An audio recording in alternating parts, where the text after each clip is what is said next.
In the cozy little village of Buttercup Hollow, where the chimneys puffed gentle clouds and every house smelled like warm biscuits, lived three best friends, Millie, Tom, and Ava.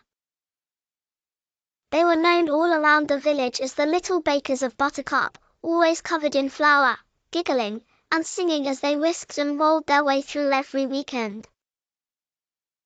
And today was no ordinary day, it was the Buttercup Baking Fair. The winner would earn a shiny golden whisk and a year's supply of jam tarts from Mrs. Pudding's bakery. Millie clapped her hands. Right then, team. We're making the best British bake buttercups ever seen. Tom grinned. Victoria Sponge. Ava shook her head. Too common. Millie smiled dreamily. Let's bake a friendship feast cake. Layers of all our favorites, scones, shortbread, and jam roly-poly rolled into one. The others gasped. A masterpiece. And so their sweet adventure began.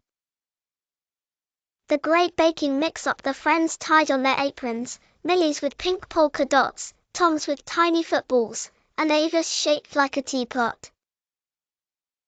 They began singing their special baking song as they worked, whisk it fast, or whisk it slow, add some love and watch it glow. Friendship's sweet, that's what we know, bake it high and watch it grow. Flour dusted the air like snow.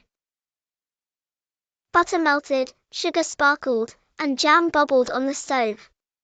Everything was going splendidly, until Tom sneezed. Achoo! Flour puffed everywhere, on Millie's nose, in Ava's hair, even on the cat's tail. Tom! Ava laughed, brushing flour off her glasses. Sorry, he chuckled. Guess I got carried away. But Millie just smiled. It's all right, the best bakes always come with a bit of chaos. The tasty trouble as they layered the cake, sponge, scones, shortbread, and jam, they realized something terrible. They'd forgotten the cream. Oh no, cried Ava. Without cream, our cake will be as dry as a crumpet. Tom frowned. The shop's closed, and we can't start over. Millie thought for a moment. Then her eyes lit up. Let's make our own. Whip the milk, a bit of sugar, and a dash of kindness, that's all we need. Together they whisked and laughed until the cream was thick and fluffy. When they spread it over their cake, it gleamed like sunshine. The friendship feast at the fair, the golden whisk glimmered under the tent.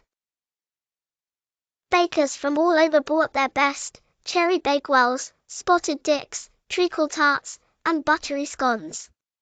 When it was their turn, Millie stepped up and said proudly, we call this the friendship feast cake. It's made with laughter, teamwork, and a few sneezes. Everyone laughed, and when the judges took a bite, their eyes widened. It's delightful, said Mrs. Pudding. Soft as a sponge, sweet as friendship, and full of joy. The crowd cheered. The trio won the golden whisk, but what made them happiest was seeing everyone share slices, smiling, and singing their baking song together. Whisk with joy, and mix with care, share your love, it's meant to share. Friendship's the best recipe, baking sweet harmony. The warmest lesson. Later that evening, as they sipped hot cocoa and munched leftover shortbread, Tom said, you know, the best part wasn't winning. Ava nodded. It was baking together. Millie smiled. That's the real joy of baking. It's not about the cake, it's about the friends who make it with you. And from that day on, whenever someone in Buttercup Hollow felt lonely, they'd always hear a gentle knock and Millie's cheerful voice, put the kettle on, we're bringing cake. Moral of the story, the sweetest things in life aren't baked in ovens, they're made with laughter, teamwork, and friendship. Please like, share and subscribe to my channel. Bye.